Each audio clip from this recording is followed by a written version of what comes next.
Welcome to my YouTube channel. हम हिंदी साहित्य का इतिहास करते हैं। इस क्रम में यह हमारी अगली वीडियो है। इससे पहले अगर आपने हमारी वीडियो नहीं देखी तो इसकी एक प्लेलिस्ट बना दी गई है, वहाँ आप जाकर देख सकते हैं। चाहिए पहला प्रश्न आपके सामने, गोरखनाथ जी का रचना नहीं है। आपको बताना है कि गोरखनाथ जी की रचना कौन सी नहीं है। ऑप्शन है सिद्ध सिद्धांत पद्धति, ऑप्शन बी विवेक मार्तंड, ऑप्शन सी शक्ति संगम तंत्र, ऑप्शन डी श्रावकाचार्य। तो इसका जो आंसर होगा वो ऑप्शन डी होगा, श्रावकाचार्य गोरखनाथ की नहीं है, जबकि देवसेन की है। अगला प्रश्न, स्वामी तुम्ही गुर गोसाई अम्मे जो शिव शब्द एक बुझिबा पंक्ति है किसकी है। ऑप्शन है Charitnath, option B Harishchandra, option C Gorakhnath, option D Machhindranath. तो किसकी पंक्ति है ये? तो जो पंक्ति है ये ऑप्शन सी होगा, गोरखनाथ की पंक्ति है। प्रश्न संख्या 3, अवधू रहिबा हाटे बाटे रूप बिरस की छाया तजिबा काम क्रोध लोभ मोह संसार की माया। ये पंक्ति किसकी है आपको बतानी है। Option A Gorakhnath, option B Machhindranath, option C Nagarjuna, option D Satyanath. तो इसका जो आंसर होगा वो ऑप्शन ए सही होगा, गोरखनाथ। गोरखनाथ की ये पंक्ति है। अगला प्रश्न, प्रश्न संख्या 4, वो सांप्रदायिक शिक्षा मात्र अंतःशुद्ध साहित्य की कोटि में नहीं आ सकती, कथन किसका है। Option A doctor Bachchan Singh, option B Hazari Prasad Dwivedi, option C Acharya Ramchandra Shukla, option D doctor Nagendra. इसका आंसर क्या होगा? इसका जो आंसर होगा वो ऑप्शन सी होगा, आचार्य रामचंद्र शुक्ल। आचार्य रामचंद्र शुक्ल जो है बौद्ध और नाथों के जो भी रचनाएं हैं उनको भक्ति का रूप बताकर उनको आदिकाल में स्थान ना देके उनको शुद्ध साहित्य की कोटि में नहीं रखते हैं। तो इसलिए कथन किसका है? आचार्य रामचंद्र शुक्ल का कथन है। अगला प्रश्न, प्रश्न संख्या 5, कुमाल पाल प्रतिबोध रचना है। आपको बताना है कि किसकी रचना है। Option A Hemchand, option B Somprabh Suri, option C Vidyadhar, option D Gorakhnath. ये किसकी रचना है? ये जो रचना है ऑप्शन बी सही होगा, सोमप्रभ सूरी। एक रचना कुमार पाल प्रतिबोध है जो कि सोमप्रभ सूरी ने लिखा है। एक रचना कुमार पाल चरित है जो कि हेमचंद ने लिखा है। इन दोनों में कंफ्यूज नहीं होइएगा। अगला प्रश्न, प्रश्न संख्या 6, सिद्ध हेमचंद शब्दानुशासन रचना है। आपको बताना है कि रचना का प्रकार कैसा है। ऑप्शन ए काव्य शास्त्रीय है, ऑप्शन बी भाषा संबंधित है, ऑप्शन सी व्याकरण से संबंधित है, ऑप्शन डी इतिहास से संबंधित है। तो इसका आंसर क्या होगा? तो इसका आंसर होगा ऑप्शन सी, ये व्याकरण ग्रंथ है जिसमें व्याकरण की बातें कही गई है। प्रश्न संख्या 7, भला हुआ जो मरिया बहिनी मारा कंतु लाजे तू वै सिंधु जर भागा घरु एंतु। पंक्ति है, किसकी पंक्ति आपको बताना है। इसका अर्थ ये हुआ कि भला हुआ जो मारा गया है बहिन हमारा कांत, यदि वो भागा हुआ घर आता तो मैं अपनी समवयस्काओं से लज्जित होती। ये किसकी पंक्ति है? Option A Somprabh Suri, option B Hemchand, option C Narpati, option D Abdul Rahman. इसका जो आंसर होगा ये हेमचंद की पंक्ति है। प्रश्न संख्या 8, प्रबंध चिंतामणि रचना है। Option A Rahman, option B Somprabh Suri, option C Hemchand, option D Jainacharya Merutung. इसका जो आंसर होगा वो ऑप्शन डी सही होगा, जैनाचार्य मेरुतुंग। प्रश्न संख्या 9, झाली टूटी की ना मुई क्यों ना हुई छुरपुंज हिंदही दोरी बांधियो जिम मकरई तिमि पुंज मुंज।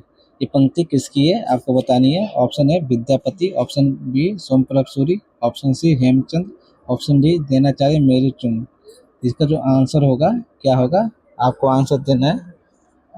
इसका जो आंसर होगा ऑप्शन डी सही होगा, जैनाचार्य मेरुचुंग। अगला प्रश्न, प्रश्न संख्या 10, साबर मंत्र और भाषा चित्र काव्य किस ग्रंथ में देखने को मिलता है। आपको बताना है कि साबर मंत्र और भाषा चित्र काव्य का किसमें देखने को मिलता है। तो ऑप्शन ए सिद्ध हेमचंद शब्दानुशासन, ऑप्शन बी प्रबंध चिंतामणि, ऑप्शन सी कुमारपाल प्रतिबोध, ऑप्शन सी डी साडंगर पद्धति। इसका जो आंसर होगा ऑप्शन डी सही होगा, साडंगर पद्धति में हमें देखने को मिलता है साबर मंत्र और भाषा चित्र। प्रश्न संख्या 11, कृतिलता को पंडित हर प्रसाद शास्त्री ने कहाँ के राजकीय पुस्तकालय से प्राप्त किए हैं। आपको बताना है Kritilata. Option A Bharat, option B Tibet, option C Nepal, option D Bhutan. तो कृतिलता का जो हरप्रसाद शास्त्री लेके आते हैं भारत, वो नेपाल के राजकीय पुस्तकालय से लेके आते हैं। प्रश्न संख्या 12, तिरहुत के राजा कीर्ति सिंह की वीरता, उदारता, गुण ग्राह्यता आदि का चित्रण किस ग्रंथ में हुआ है, आपको बताना है।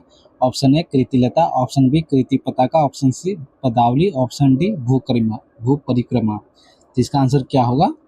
अगर आप इसका आंसर ए दे रहे हैं तो इसका आपका आंसर सही है, ऑप्शन ए कृतिलता इसका आंसर सही होगा।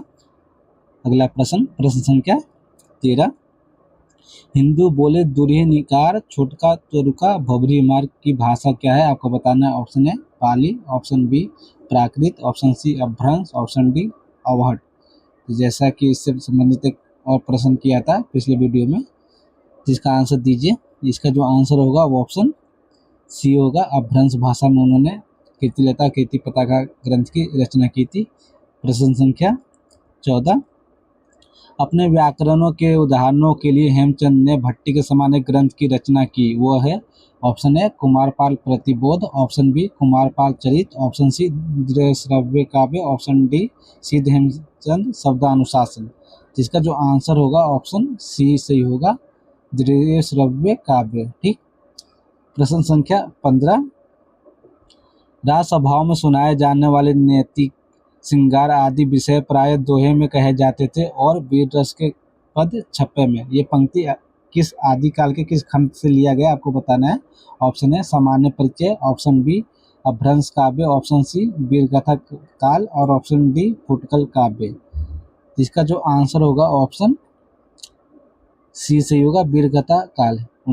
आचार्य रामचंद्र शुक्ल ने आदिकाल को उन्होंने 4 खंड में बांटते हैं, जैसे कि पहला जो भाग है वो सामान्य परिचय, दूसरा भाग अपभ्रंश काव्य, तीसरा भाग वीरगाथा काल और चौथा जो है वो फुटकल काव्य के बनाते हैं। यहाँ पे एक प्रश्न ये भी बनता है कि राज्यसभा में जो सुनाए जाने वाले जो नैतिक और श्रृंगार आदि जो विषय होते थे वो दोहे में कहे जाते थे और जो वीर रस के जो पद थे वो छप्पे में कहे जाते थे। ये ध्यान देंगे। प्रश्न संख्या 16, रसायन में रासों की उत्पत्ति मानिए। रसायन सबसे रासों की उत्पत्ति किसने मानी है, आपको बताना है। Option A Acharya Ramchandra Shukla, option B Acharya Hazari Prasad Dwivedi, option C Mahavir Prasad Dwivedi, option D Mahamishra Bandhu. इसका जो आंसर होगा ऑप्शन ए सही होगा, रासो सबसे उत्पत्ति रसायन सबसे उत्पत्ति जो मानी है रासों की वो आचार्य रामचंद्र शुक्ल ने मानी है। प्रश्न संख्या 17, खुमान रासो किसकी रचना है। Option A Dalpati Vijay, option B Narpati Nalha, option C Abdul Rahman, option D Kedar Bhatt. तो खुमान रासो किसकी रचना है और इसका जो आंसर होगा ऑप्शन ए सही होगा, दलपति विजय की रचना है। प्रश्न संख्या 28, 1272 मंझारी जेठ बदी नवमी बुधवारी किस रासो ग्रंथ की जानकारी मिलती है, आपको बताना है। Option A Khuman Raso, option B Bisal Dev Raso, option C Prithviraj Raso, option D Rana Raso. तो इसका आंसर क्या होगा, इसका जो आंसर होगा ऑप्शन बी सही होगा, खुमान रासो की रचना खुमान रासो। इसका जो आंसर होगा ऑप्शन बी होगा, बिसल देव रासो, जिसकी रचना किसने की थी, दलपति विजय, इसकी नरपति नाला ने की थी इसकी रचना। ठीक है। प्रश्न संख्या 19, बिसल देव रासो डैश खंडों में है, आपको बताना है बिसल देव रासो कितने खंडों में है। Option A 2, option B 3, option C 4, option D 5। इसका जो आंसर होगा ऑप्शन सी सही होगा, 4 खंडों में इसकी रचना है।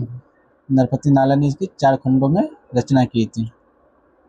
प्रश्न संख्या 20, कथन सही नहीं है, आपको बताना है कि कौन सा कथन सही नहीं है। ऑप्शन ए खंड 1 में बात कही गई है मालवा के भोज परमार की पुत्री राजमती से सांभर के बिसल देव का विवाह होना। ऑप्शन बी खंड 2 की बात है बिसल देव का राजमती से लूटकर बंगाल की ओर प्रस्थान करना तथा वहां 1 वर्ष रहना। ऑप्शन सी खंड 3 में कही गई राजमती का विरह वर्णन का तथा बिसल देव का उड़ीसा से लौटना।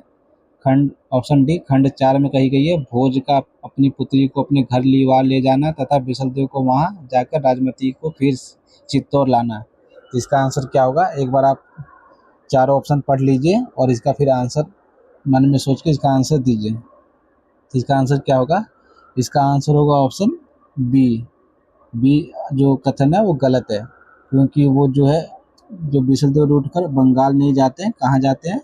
वो उड़ीसा जाते हैं और उड़ीसा में वो रहते हैं। ठीक। अगला प्रश्न, प्रश्न संख्या 21।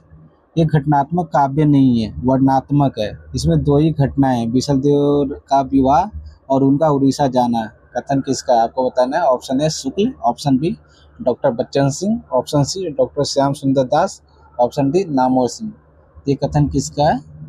ये ऑप्शन ए सही होगा, आचार्य रामचंद्र शुक्ल का कथन है। इसमें दो ही घटनाओं का जिक्र देखने को मिलता है, बिसलदेव का विवाह और उनका रूट कर उड़ीसा। अगला प्रश्न, प्रश्न संख्या 22 आपके सामने ये रहा। इस छोटी सी पुस्तक को बिसलदेव ऐसे वीर का रासो कहना खटकता है, पर जब हम देखते हैं कि यह कोई काव्य ग्रंथ नहीं है, केवल गाने के लिए इसे रचा गया है, तो बहुत कुछ समाधान हो जाता है। कथन किसका है आपको बताना है। Option A Hazari Prasad Dwivedi, option B Ramswaroop Chaturvedi, option C Ramchandra Shukla, option D doctor Nagendra. ये किसका कथन है? तो इसका जो आंसर होगा ऑप्शन बी सही होगा, रामचंद्र शुक्ल। इसका जो आंसर होगा रामचंद्र शुक्ल होगा। ठीक, तो ऑप्शन सी रामचंद्र शुक्ल। प्रश्न संख्या 23। दौ का दादा कुपली मेलही, जीव का दादा ना पंगुरई।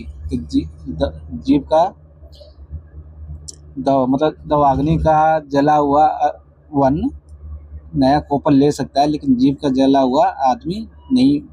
ये कथन किसका आपको बताना है। Option A Bisaldev Raso, option B Prithviraj Raso, option C Khuman Raso, option D Jaichandra Prakash. जिसका जो आंसर होगा ऑप्शन ए बिसलदेव रासो। बिसलदेव रासो की ये पंक्ति है। प्रश्न संख्या 24। ये हिंदी के प्रथम महाकवि माने जाते हैं और इनका पृथ्वीराज रासो हिंदी का प्रथम महाकाव्य है। ये कथन किसके विषय में कहेंगे आपको बताना है। Option A Chandbardai, option B Narpati, option C Dalpati, option D Kedar Bhatt. ये जो कथन है, ये इसका जो आंसर होगा ये ऑप्शन ए सही होगा, चंद्रबरदाई के विषय में कहा है रामचंद्र शुक्ल ने। प्रश्न संख्या 25। पृथ्वीराज रासो के विषय में असंगत कथन है, आपको बताना है।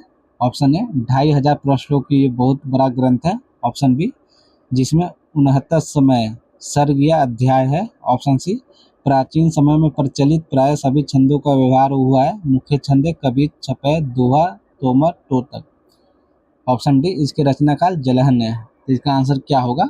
इसमें असंगत आपको बताना है कि कौन सा कथन असत्य है। तो इसका जो आंसर होगा ऑप्शन डी सही होगा, क्योंकि इसकी जो रचना काल है वो जलहन नहीं है, चंद्रबरदाई है। इनके जब ये पूरा नहीं कर पाते तब इनकी आगे के जो भाग है वो जलहन पूरा करते हैं। तो इसका जो आंसर होगा ऑप्शन डी सही होगा। तो आज की वीडियो में इतना ही, धन्यवाद।